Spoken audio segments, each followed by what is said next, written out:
Hello students, last lecture में हमने discuss किया था how to calculate percentage composition of various elements present in a compound. आज जो हम टॉपिक डिस्कस करने वाले हैं ये टॉपिक है कोई भी नया कंपाउंड जब डिस्कवर किया जाता है तो उसका मॉलिक्यूलर फॉर्मूला किस तरीके से हम फाइंड आउट करते हैं। So today's topic is based on the determination of molecular formula of a newly discovered compound. तो बच्चों, जब भी कोई नया कंपाउंड डिस्कवर होता है तो हमें इन स्टेप्स को फॉलो करना होता है उसका फॉर्मूला पता लगाने के लिए। सबसे पहला स्टेप होता है एक्सपेरिमेंटल स्टेप होता है ये। We find out the elements present in this compound। हम सबसे पहले ये पता लगाते हैं कि ये जो कंपाउंड है, जो नया कंपाउंड हमने डिस्कवर किया है, इसमें कौन कौन से एलिमेंट्स प्रेजेंट है। इसके बाद स्टेप 2 आता है, ये भी एक्सपेरिमेंटल स्टेप ही होता है। इसमें हम ये पता लगाते हैं कि ये जो एलिमेंट्स डिस्कवर हुए हैं इनका अमाउंट कितना है इस कंपाउंड के अंदर, amount of element in the compound. तो पहले हम एलिमेंट का पता लगाते हैं, बाद में हम उनकी अमाउंट का पता लगाते हैं कि कौन सा एलिमेंट कितनी अमाउंट में प्रेजेंट है उस कंपाउंड के अंदर। इसके बाद में आता है हमारा स्टेप नंबर 3। स्टेप 3 में हम क्या करते हैं? स्टेप 3 में हम परसेंटेज निकालते हैं, percentage of element in this compound. तो ये जो स्टेप होता है परसेंटेज निकालने वाला, ये थियोरिटिकल स्टेप है, इसका एक्सपेरिमेंटल कोई रिलेवेंस नहीं है। आपको एक बार अमाउंट पता चल जाता है तो आप उनका यूज करके इजीली परसेंटेज निकाल सकते हैं। इसके बाद परसेंटेज पता चलने के बाद हम नेक्स्ट स्टेप करते हैं and we try to find out empirical formula.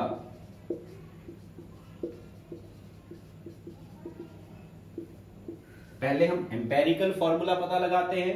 Empirical क्या फॉर्मूला क्या होगा ये हम डिस्कस करेंगे अभी, इसकी डेफिनेशन। और इसके बाद में हम लास्ट में डिटरमाइन कर लेते हैं मॉलिक्यूलर फॉर्मूला।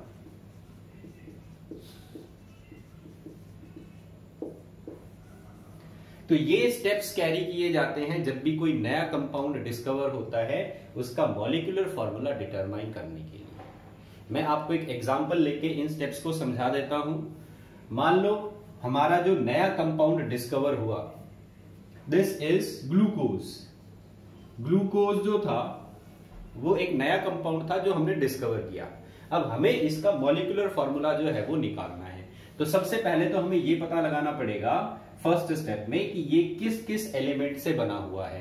तो आपको पता है अब कि कार्बन, हाइड्रोजन और ऑक्सीजन, ये 3 एलिमेंट्स जो हैं वो प्रेजेंट होते हैं इस कंपाउंड के अंदर, और ये कंपाउंड हमारा क्या था? ग्लूकोज। अगला स्टेप जो है हमारा वो इसकी अमाउंट पता लगाने का। तो मान लो जैसे हमने अमाउंट पता लगाई, अमाउंट जब हम पता लगाते हैं तो ये पता चलता है कि ये 180 ग्राम कंपाउंड अगर लिया जाता है तो इसमें 72 ग्राम जो है ये तो होता है कार्बन, और इसके अंदर 12 ग्राम जो है वो होती है हाइड्रोजन, और इसके अंदर 96 ग्राम जो है वो है ऑक्सीजन। तो हमने अमाउंट पता लगा लिया सेकंड स्टेप में। इसके बाद हम इसकी परसेंटेज निकालते हैं। तो इसकी परसेंटेज आप कैसे कैलकुलेट करोगे? कार्बन कितना था?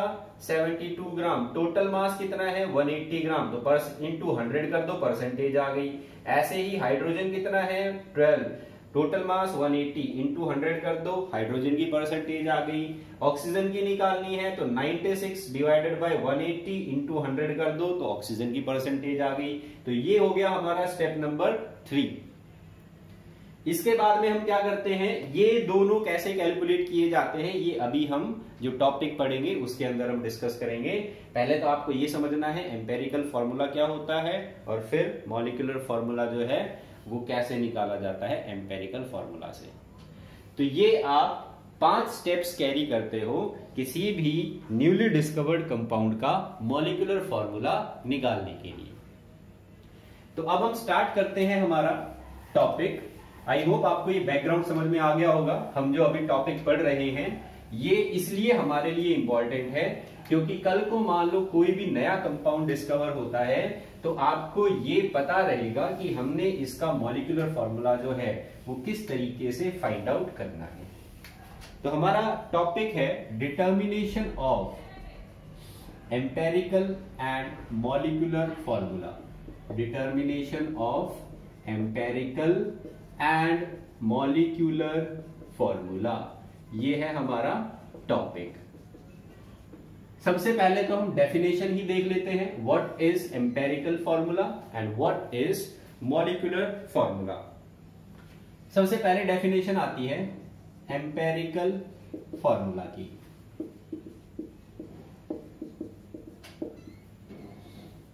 तो बच्चों एम्पेरिकल फॉर्मूला की डेफिनेशन है it represent the simple whole number ratio of various element present in the compound.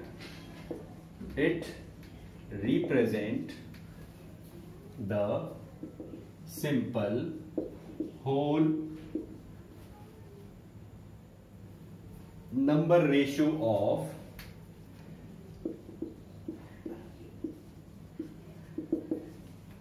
various atom present in the compound.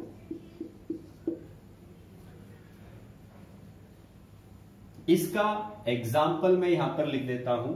Glucose जो है इसका एम्पेरिकल फॉर्मूला होता है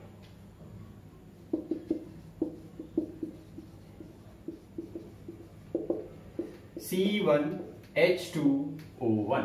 this is the empirical formula of glucose. इसको अभी यहां पर नोट कर लो, मैं बाद में आपको मॉलिक्यूलर फॉर्मूला जब है वो बताने के बाद फिर इन दोनों को समझाता हूं। इसके बाद आ जाती है मॉलिक्यूलर फॉर्मूला की डेफिनेशन। तो मॉलिक्यूलर फॉर्मूला की डेफिनेशन आ जाती है it represent the exact number of different type of atom.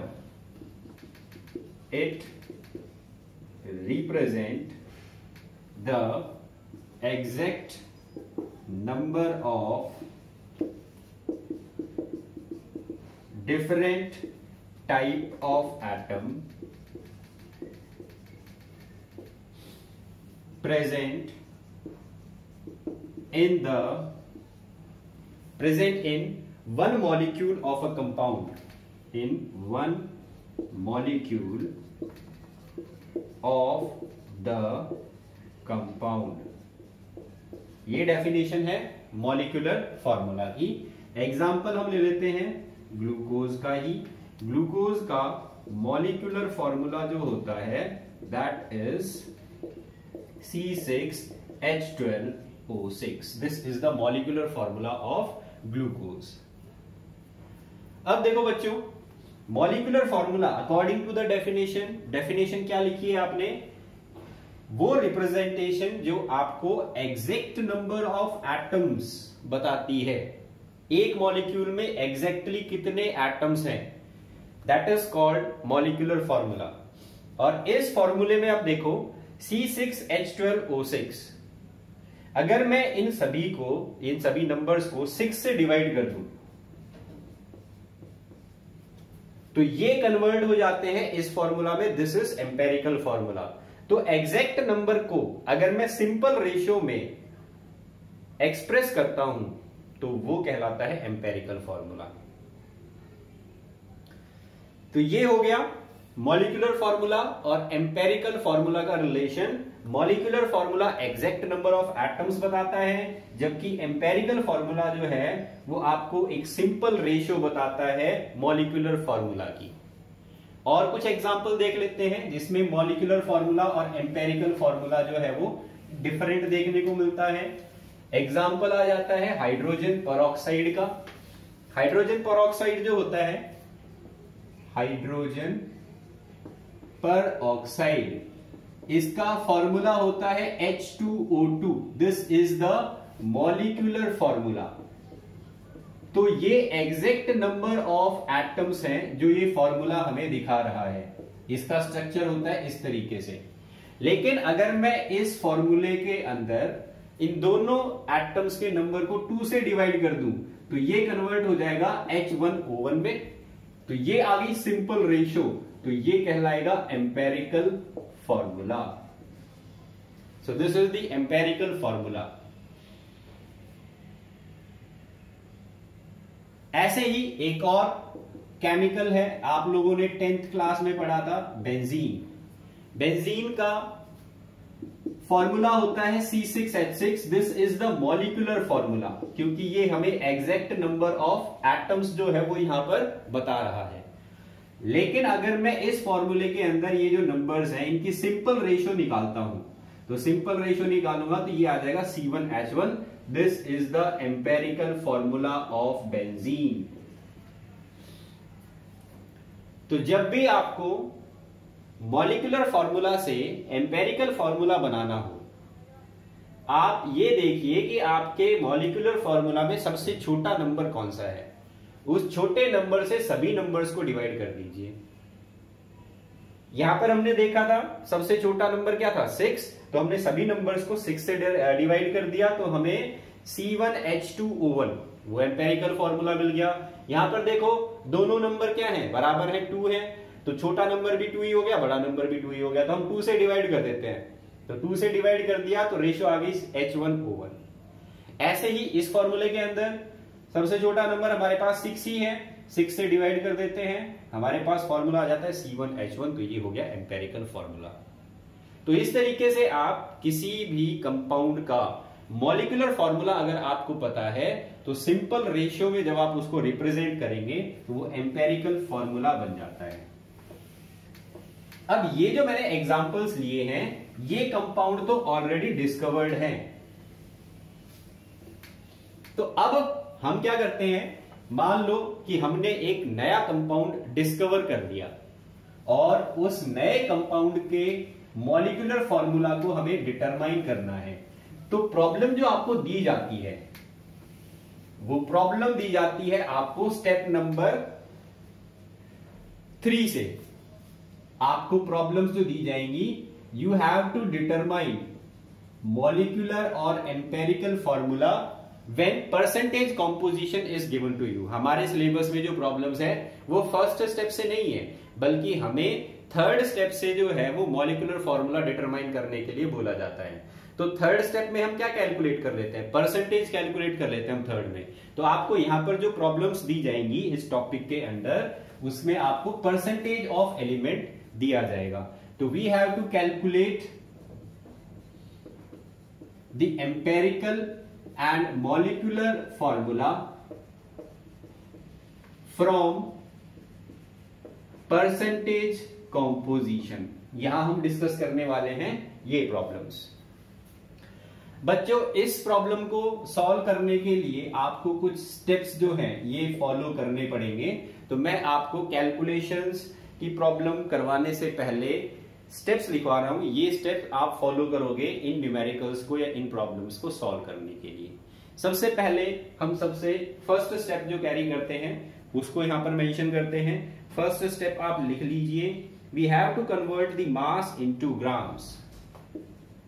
Convert the percentage into grams. पहले आप ये स्टेप्स नोट कर लो, फिर मैं एक एग्जांपल देके और इन सभी स्टेप्स को आपको एक्सप्लेन कर दूंगा। सेकंड स्टेप आता है, convert this mass into number of moles. Convert this mass into number of moles by dividing with gram atomic mass. So we have to convert the mass that we got in step 1 into number of moles. इसके बाद आता है step number 3. Step number 3 says calculate simple whole number ratio by dividing the values with the least value. Determine the simple whole number ratio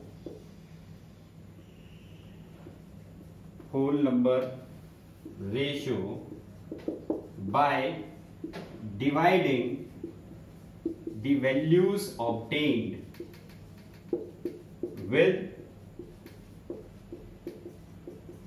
the least value. This is step number 3. इसके बाद में आ जाता है हमारा step number 4.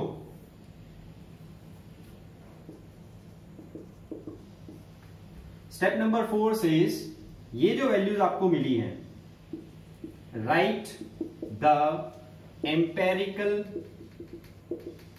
Formula using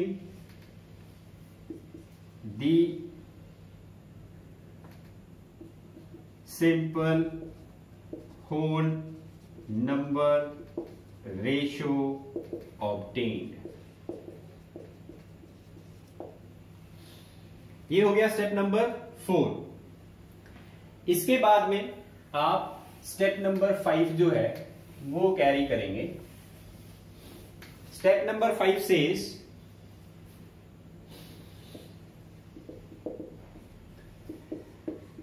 determine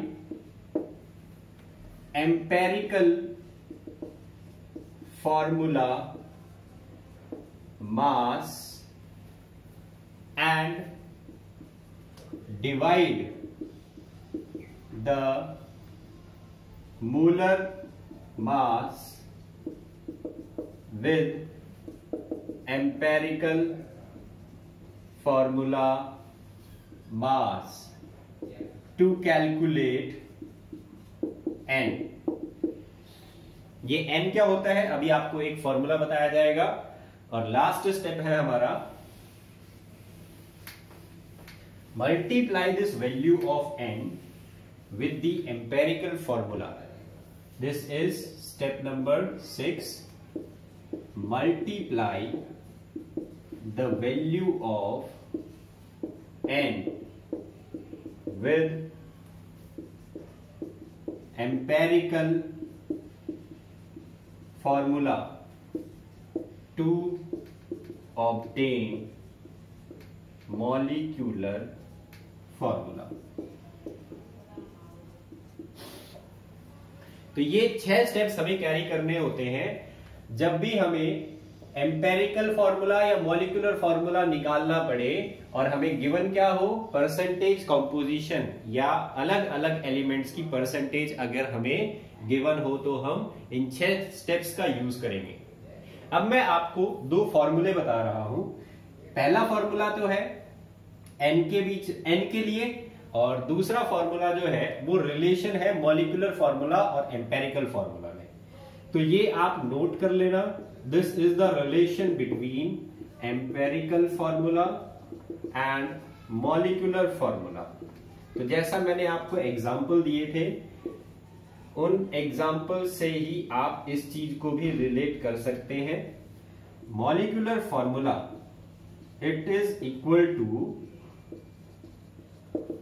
n multiplied by empirical formula. ये है relation molecular formula और empirical formula की.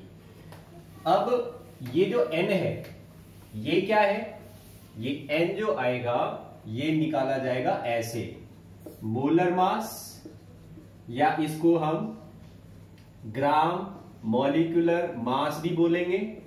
ये आपको हमेशा गिवन होगा डिवाइडेड बाय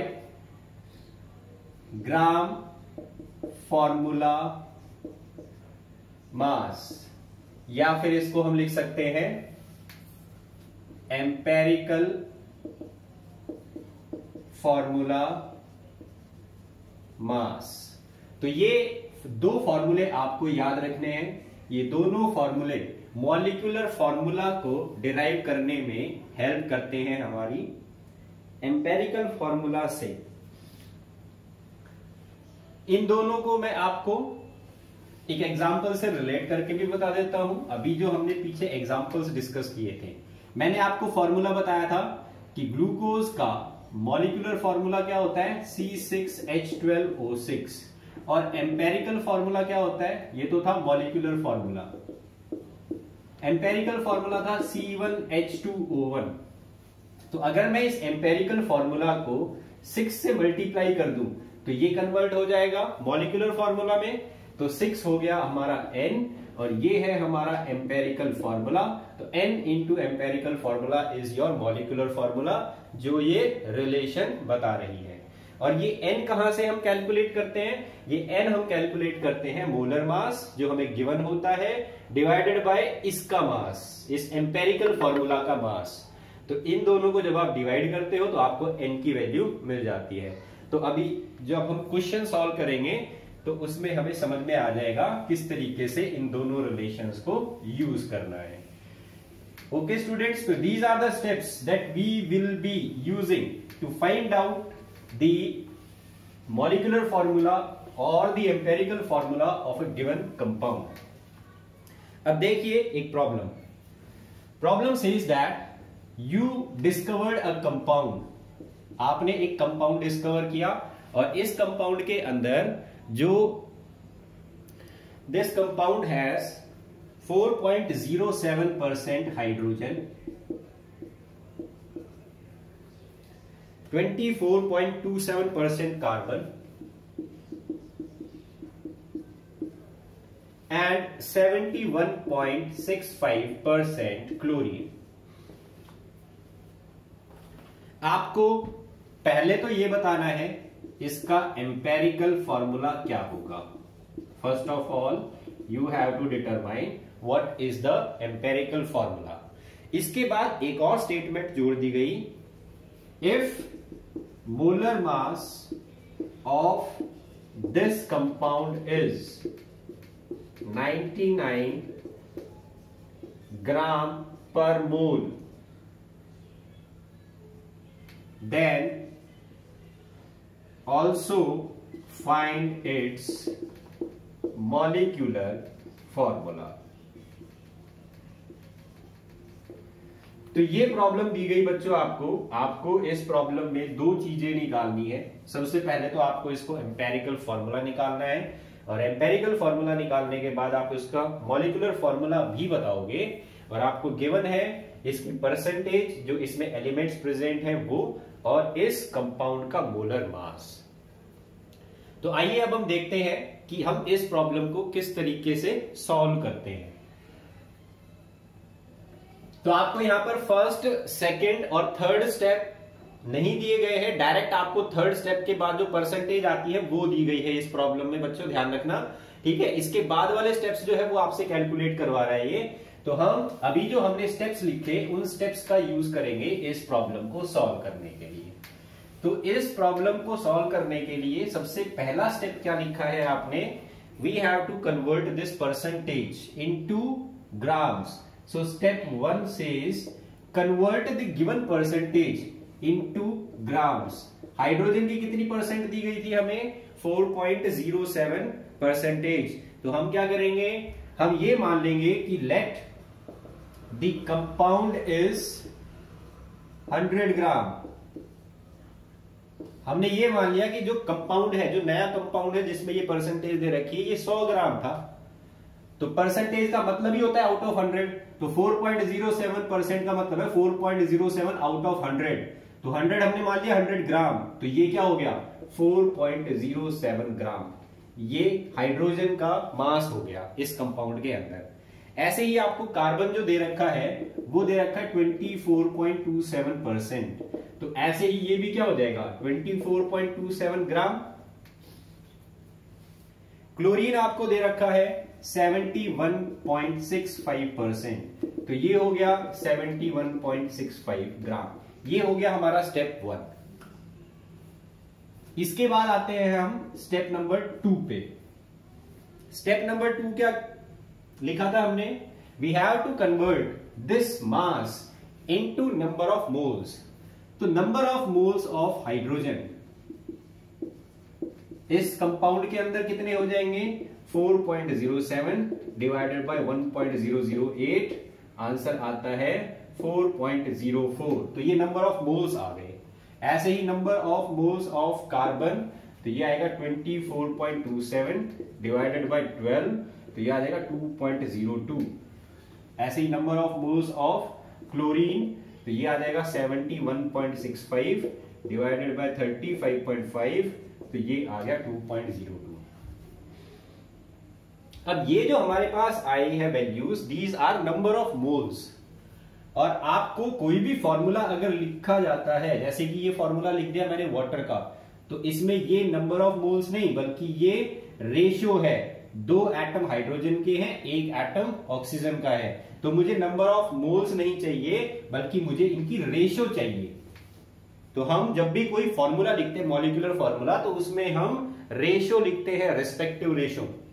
तो अब मुझे इन वैल्यूज को रेशियो में कन्वर्ट करना है, और ये रेशियो कैसी होनी चाहिए, सिंपल होल नंबर रेशियो। तो अब मुझे करवाना पड़ेगा यहां पर स्टेप नंबर 3, और स्टेप नंबर 3 में हमने क्या लिखा है, जो वैल्यूज आपको यहां पर मिली हैं, इन वैल्यूज को सिंपल रेशियो में कन्वर्ट करने के लिए आप ये देखो इन सभी वैल्यूज में से सबसे छोटी वैल्यू कौन सी है। तो यहां पर ये दोनों वैल्यू सेम है और ये सबसे स्मॉलेस्ट वैल्यू हो गई। तो हम रेशियो जब निकालते हैं, सिंपल होल नंबर रेशियो, तो हम क्या करेंगे, इन सभी को डिवाइड कर देंगे स्मॉलेस्ट नंबर से। तो ये हमारे पास आ जाता है 2 हाइड्रोजन की, simple whole number ratio of hydrogen. ऐसे ही कार्बन की आपके पास आ जाएगी 1, और क्लोरीन की भी आपके पास आ जाएगी 1। तो सिंपल होल नंबर रेशियो आ गई, hydrogen is 2 times the amount of carbon and chlorine present in this compound. ये आ गई हमारे पास सिंपल होल नंबर रेशियो। अब स्टेप 4 में हमें क्या करना है, स्टेप 4 में जो वैल्यूज आपको यहां पर मिली हैं, आप इनका यूज करके और एम्पेरिकल फॉर्मूला लिख दोगे। तो एम्पेरिकल फॉर्मूला आ गया हमारे पास, कैसे लिखा जाएगा, C1H2Cl1, this is the empirical formula. I hope यहां तक आपको ये स्टेप्स क्लियर हो गए होंगे, किस तरीके से हमें इनको कैरी करना है। इसके बाद में आ जाते हैं हम स्टेप नंबर 5 पे। हमें इसका मॉलिक्यूलर फॉर्मूला भी निकालना है। बच्चों, अगर क्वेश्चन में आपसे पूछा जाता है सिर्फ एम्पेरिकल फॉर्मूला, जैसे हम अभी एक क्वेश्चन जो है वो डिस्कस करेंगे इसके बाद, जिसमें हमें एम्पेरिकल फॉर्मूला जो है वो निकालना होगा, बस मॉलिक्यूलर फॉर्मूला पूछा ही नहीं गया हमसे, तो हम यहीं पर आके रुक जाएंगे, आगे के स्टेप्स करने की जरूरत नहीं है। लेकिन अगर क्वेश्चन तुमसे पूछता है कि मॉलिक्यूलर फॉर्मूला भी बताओ, तो आप फिर आगे ये स्टेप नंबर 5 और 6 जो है इसको कैरी करोगे। अब देखो स्टेप नंबर 5 जो है उसमें आपने क्या लिखा था, आपको स्टेप नंबर 5 में एम्पेरिकल फॉर्मूला मास निकालना है। एम्पेरिकल फॉर्मूला मास कैसे निकालेंगे, एम्पेरिकल फॉर्मूला जो आया है इस फॉर्मूले का मास निकाल लो। तो C1H2Cl1 कार्बन का 1 एटम है और कार्बन का एटॉमिक मास होता है 12, हाइड्रोजन के 2 एटम है, इसका एटॉमिक मास होता है 1, क्लोरीन का 1 एटम है, इसका एटॉमिक मास होता है 35.5।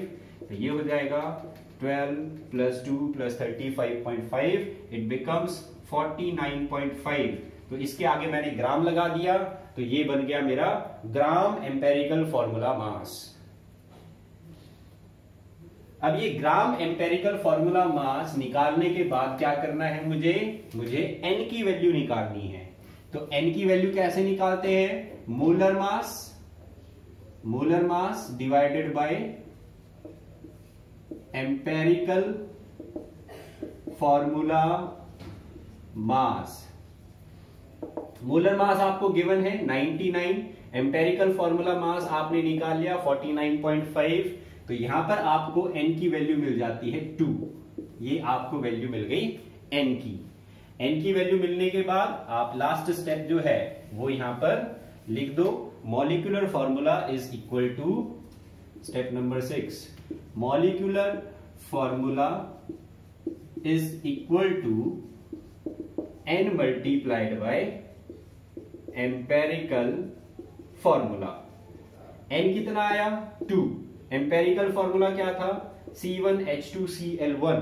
तो इसको जब आप मल्टीप्लाई करोगे तो क्या आ जाएगा, तो आपके पास आ जाएगा मॉलिक्यूलर फॉर्मूला। तो बेटा बच्चे इनको 2 को जो है वो हमें नंबर से मल्टीप्लाई करना है, तो ये बन जाएगा C2H4Cl2। This is the molecular formula of the compound. तो कोई भी नया कंपाउंड जब डिस्कवर किया जाता है तो हम इन्हीं स्टेप्स को फॉलो करके पहले तो हम परसेंटेज निकाल लेते हैं एलिमेंट्स की, और उसके बाद इन स्टेप्स को फॉलो करके हम मॉलिक्यूलर फॉर्मूला निकाल लेते हैं उस कंपाउंड का। कई बच्चे जो हैं वो इस बात पे थोड़ा सा डाउट करते हैं कि अगर हमें कंपाउंड का फॉर्मूला पता ही नहीं तो ये मोलर मास कहां से आया। तो बच्चों एक टेक्निक होती है हमारे पास किसी भी अननोन कंपाउंड का मास निकालने के लिए, this is called mass spectroscopy. ये टेक्निक का नाम है, मास स्पेक्ट्रोस्कोपी टेक्निक का नाम है, जिससे आप किसी भी सब्सटेंस की, चाहे वो एटम है, चाहे वो मॉलिक्यूल है, चाहे वो आयन है, उसका आप मास निकाल सकते हो, एग्जैक्ट मास। तो इस टेक्निक में हमें जरूरत नहीं होती इस फॉर्मूले की, क्योंकि ये एक्सपेरिमेंटल टेक्निक है। तो इस वजह से ये हमें डायरेक्टली मास बता देती है उस सब्सटेंस का, चाहे वो नया डिस्कवर हुआ है या आप किसी पुराने सब्सटेंस को ही यूज कर रहे हैं। और यहां जो इंस्ट्रूमेंट यूज किया जाता है that is called mass spectrometer. ये इंस्ट्रूमेंट का नाम है जो यूज किया जाता है किसी भी सब्सटेंस का, किसी भी मॉलिक्यूल का, किसी भी आयन का एग्जैक्ट मास निकालने के लिए। तो ये हो गया हमारा mass molecular formula, empirical formula determine करने के लिए मेथड। अब एक और प्रॉब्लम डिस्कस कर लेते हैं इसी तरीके से। ये प्रॉब्लम जो है इसमें आपको सिर्फ एम्पेरिकल फॉर्मूला कैलकुलेट करना है, इसमें मॉलिक्यूलर फॉर्मूला आपसे नहीं पूछा गया। तो प्रॉब्लम लिख लीजिए आप। प्रॉब्लम दे रखी है iron forms an oxide which contains 70% of iron metal in it. Problem है iron forms an oxide which contain 70% iron metal in it. Determine its empirical formula. तो आयरन एक ऑक्साइड बना रहा है, इस ऑक्साइड के अंदर 70% जो है वो आयरन एलिमेंट प्रेजेंट है, और हमसे पूछा जा रहा है इस कंपाउंड का एम्पेरिकल फॉर्मूला क्या होगा। तो हम इसको कैसे सॉल्व करेंगे। देखो बच्चों, आयरन ने ऑक्साइड बनाया, तो आयरन का ऑक्साइड जो होगा इसमें दो ही चीजें होगी, आयरन प्लस ऑक्सीजन। ये मिलके बना लेते हैं ऑक्साइड ऑफ आयरन। अब इसने आपको ये बता दिया कि इसमें आयरन जो है वो कितना है 70%। तो ऑक्सीजन कितनी हो गई इसमें 100 माइनस 70 दैट इज 30%। तो जब दो ही एलिमेंट का कंपाउंड है तो जरूरी नहीं है प्रॉब्लम में आपको दोनों की परसेंटेज दी जाएगी, आप दूसरा निकाल सकते हो इस तरीके से 100 में से माइनस करके। ये आ गया हमारे पास गिवन परसेंटेज। अब हम कैरी करते हैं स्टेप 1। स्टेप 1 में क्या किया था, आयरन दे रखा है 70%, तो हमने ये मान लिया कि हमारा कंपाउंड जो है वो 100 ग्राम है। तो 100 ग्राम में 70 ग्राम तो हो गया आयरन और 30 ग्राम हो गया ऑक्सीजन। तो ये हमने निकाल लिए गिवन वेट। अब हम करते हैं स्टेप नंबर 2। स्टेप नंबर 2 क्या था, स्टेप नंबर 2 था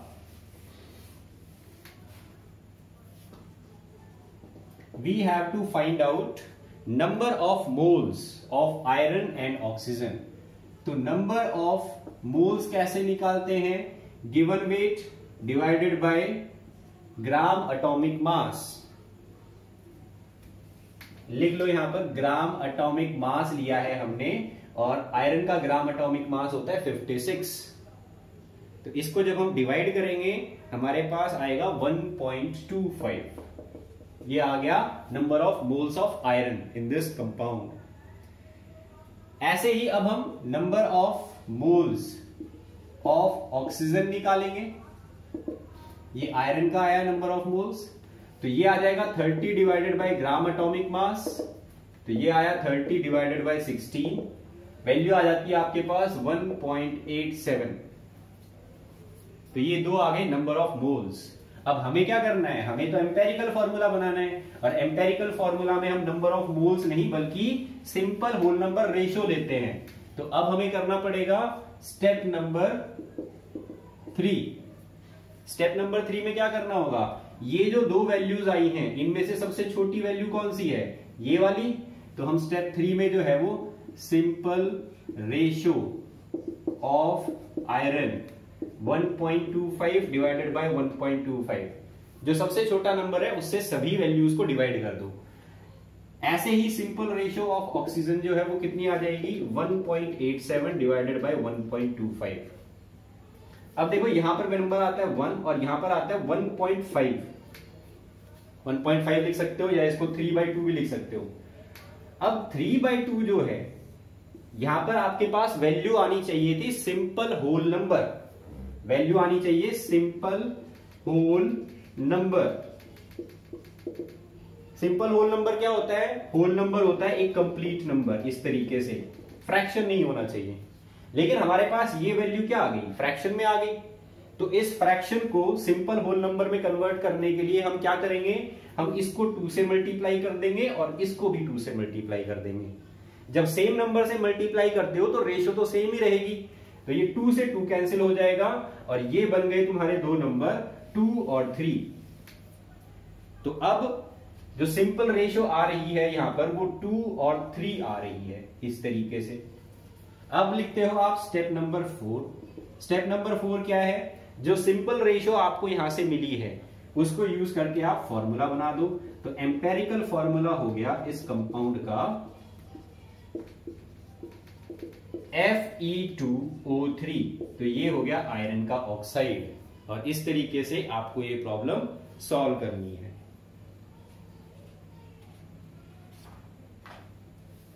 तो आई होप ये प्रॉब्लम आपको समझ में आ गई होगी, किस तरीके से हमें परसेंटेज ऑफ गिवन एलिमेंट जो है उसको कन्वर्ट करना है एम्पेरिकल फॉर्मूला में और मॉलिक्यूलर फॉर्मूला में। इसके बाद बच्चों हम चलते हैं हमारे अगले टॉपिक के ऊपर। हमारा जो अगला टॉपिक है वो है मोल कंसेप्ट इन सॉल्यूशंस। हमने एम्पेरिकल फॉर्मूला बनाना सीख लिया, हमने मॉलिक्यूलर फॉर्मूला बनाना सीख लिया, अब हम मोल कंसेप्ट को यूज करने वाले हैं सॉल्यूशंस के अंदर। तो सबसे पहले तो हम यही डिस्कस कर लेते हैं कि what is a solution. Solution क्या होती है। तो solution is basically it is a mixture of two components, one is called solute and another is called solvent। तो ये आपने 9th और 10th क्लास में भी पढ़ ली होगी। सॉल्यूशन जब हम बनाते हैं तो हम दो चीजों को मिक्स करते हैं। ये दो चीजें जो हैं इनमें से एक सॉल्यूट कहलाता है, दूसरा सॉल्वेंट कहलाता है। अब देखो एक बेसिक सी डेफिनेशन कई बार पूछ ली जाती है, सॉल्यूट क्या होता है या सॉल्वेंट क्या होता है, सॉल्यूट और सॉल्वेंट को डिफाइन कीजिए। ऐसे छोटे छोटे क्वेश्चंस आपको प्रैक्टिकल एग्जाम के टाइम पे पूछ लिए जाते हैं, जो एक्सटर्नल जो आपका प्रैक्टिकल लेने के लिए आते हैं। तो सॉल्यूट को हम 9th और 10th क्लास में डेफिनेशन जो हमने लिखी थी, it is the component of solution which is present in less amount. Solution बनाते टाइम हम जो चीज कम अमाउंट में डाल रहे हैं उस सॉल्यूशन के अंदर, दैट इज कॉल्ड सॉल्यूट। और सॉल्वेंट किसको बोला जाता है, it is the component of solution which is present in large amount. ये दो डेफिनेशंस आपने 9th या 10th क्लास में पढ़ ली होंगी। अब मैं आपको एक और डेफिनेशन बता देता हूं सॉल्यूट की और सॉल्वेंट की। सॉल्वेंट सॉल्यूशन का वो कंपोनेंट है जो ये डिटरमाइन करता है कि सॉल्यूशन की स्टेट क्या होगी। It determine the state of solution. तो it is called a solvent. और solute ये कभी भी सॉल्यूशन की स्टेट डिटरमाइन नहीं करेगा. It do not determine the state of solution. Example यहां पर हम लेते हैं इस बात को प्रूफ करने के लिए. आप शुगर को डिसॉल्व कर रहे हैं वाटर के अंदर. ये आपने लिया है लेस अमाउंट में, ये आपने लिया है मोर अमाउंट में. तो वाटर किस स्टेट में होता है? लिक्विड स्टेट में होता है. शुगर किस स्टेट में होती है? सॉलिड स्टेट में होती है.